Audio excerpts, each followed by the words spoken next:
एक तो होती है कर्मकांड की भक्ति और एक होती है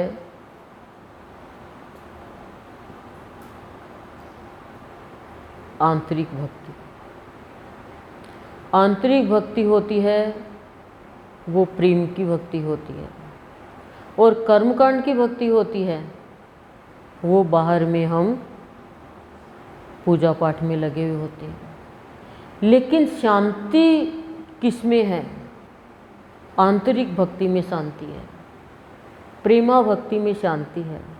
जब तक भगवान से प्रेम नहीं होगा तब तक हमारा मनुष्य जीवन पाना सार्थक नहीं होगा। अभी तक हमें स्थूल वस्तुओं से प्रेम है, हमारे परिवार वालों से प्रेम है, हमारे शरीर से प्रेम है, सबसे प्रेम है, लेकिन भगवान से प्रेम अभी तक नहीं है। भगवान से प्रेम हो जाएगा तो फिर बाहर के कर्मकांड की भक्ति की कोई भी आवश्यकता नहीं रहेगी। हमारे घर में घर वाले ने ही यदि सब्जी की दुकान या सोने चांदी की दुकान या कपड़े की दुकान या मिठाई की दुकान कुछ भी कर रखी है तो हम तुरंत ही ऑर्डर दे देंगे कि आज ये सामान ला लो। क्यों? क्योंकि हमारा रिश्ता है। तो भगवान का हमारा क्या रिश्ता है ये हम जानेंगे जब हमारे अंदर भगवान के प्रति प्रेम होगा।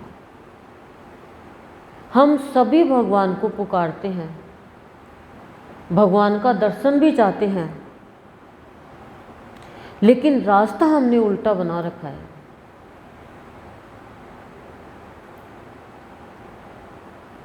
रास्ता हमने भगवान से विमुख होने का अपना रखा है।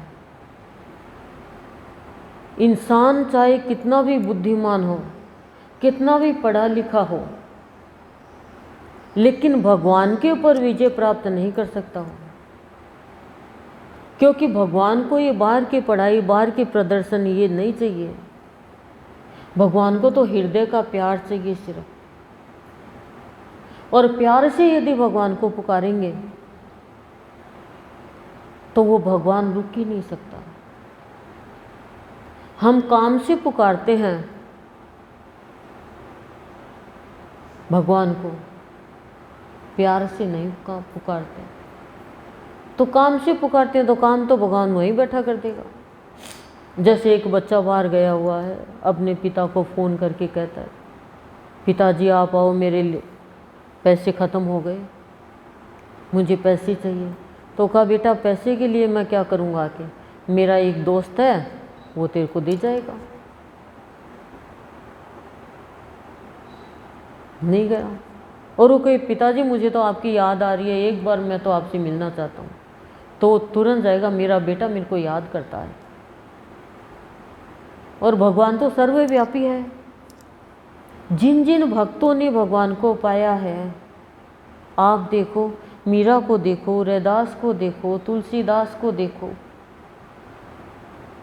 प्रहलाद को देखो, ध्रुव को देखो, देखो इन्होंने कोई सिद्धा नहीं दिया, प्रसिद्धि मिल गई, इनको प्रसिद्धि मिल गई। इन्होंने कोई ये नहीं किया कि ले भाई हम कर्मकांड करें, माला फेरे का। इन्होंने एक ही काम किया, भगवान का नाम प्यार से लिया। तू मेरा अपना है, मेरे दिल का टुकड़ा है तू, तूने मुझे जीवन दान दिया है।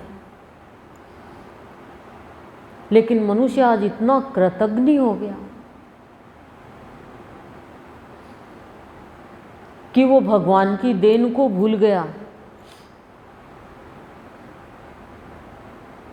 और खुद की देन को याद रखता है कि मैंने ये किया, मैंने ये किया, मैंने किया। जो कुछ भी किया उसको भूल जाओ। हमें नहीं पता भविष्य में क्या होगा। प्यार करने वाला, गुरुदेव ने बहुत बताया अपने प्रवचन में, प्यार करने वाला किसी से कुछ नहीं मांगता है। आप देख लो, लेकिन आज तो सब मांगते ही मांगते हैं, आपस में भी मांगते हैं। आज मेरा बर्थडे, आज मेरे को क्या दोगे? और बाई चांस बर्थडे भूल गया याद नहीं रही तो वो प्यार ऐसा बरसेगा, आपको उसका याद रहता है, आपको उसका याद रहता है, आपको इसका याद रहता है, मेरा याद नहीं रहता, मेरे बच्चों का याद नहीं रहता। अब वो कहीं मेरे याद था, लेकिन ऐसी कोई बात हो गई कि दिमाग से निकल गया। हाँ, वही तो मैं कह रही हूँ, मेरा जन्मदिन आपके याद नहीं रहा और उसका आपके याद रहा। अब मैं तो आपका जन्मदिन याद रखती हूँ, तो क्या कहेगा, मैं तेरे आगे हाथ जोड़ूं देवी, तू मेरा जन्मदिन याद मत रखना, लेकिन प्लीज़ जन्मदिन पे मूड ऑफ तो मत कर। ये प्यार की निशानी नहीं है, प्यार की निशानी नहीं है। तो प्यार जब होता है तो कोई भेदभाव, कोई जाति पाति, कोई ऊंचा बड़ा, कोई गरीब अमीर, कोई काला गोरा नहीं होता है। प्यार में कोई सज़ा नहीं होती है, कोई दंड नहीं होता है, कोई बदला नहीं लिया जाता है। वही पूजा है, वही पाठ है, वही तीर्थ है, वही धर्म है, वही भगवान है, वो ही भगवान है जिसके अंदर प्यार भरा हुआ है। नहीं पता कब किस में भगवान प्रकट जाए, इसलिए कभी भी किसी का अपमान मत करो। रत्नाकर डाकू था और राम का भक्त हो गया, तुलसीदास कामी था और राम में रम गया। तो भक्ति का रूप समझो, भाव का स्वरूप समझो, फिर देखो वैभव आपके जीवन में पड़ा रहेगा। आप वो सोने का सिक्का बन जाओगे, जैसे सोने का अंडा देने वाली मुर्गी है। एक मुर्गी रोज़ एक सोने का अंडा देती है, लेकिन एक बहू आ गई लालची, बोली ये रोज़ एक अंडा देती है, मैं एक साथ में इसके पेट में से निकाल लेती हूँ इसको मार के। मारा तो एक भी अंडा नहीं निकला, हाथ धो बैठी। तो बाहर के सोने के लिए कितनों को मारते हो, कितनों को क्या, अपने अंदर के विचारों को मारते हो, अपने अंदर के ईमान को मारते हो, अपने अंदर के अच्छाई को मारते हो। सोना यानी बाहर का वैभव। लेकिन जो प्राणी,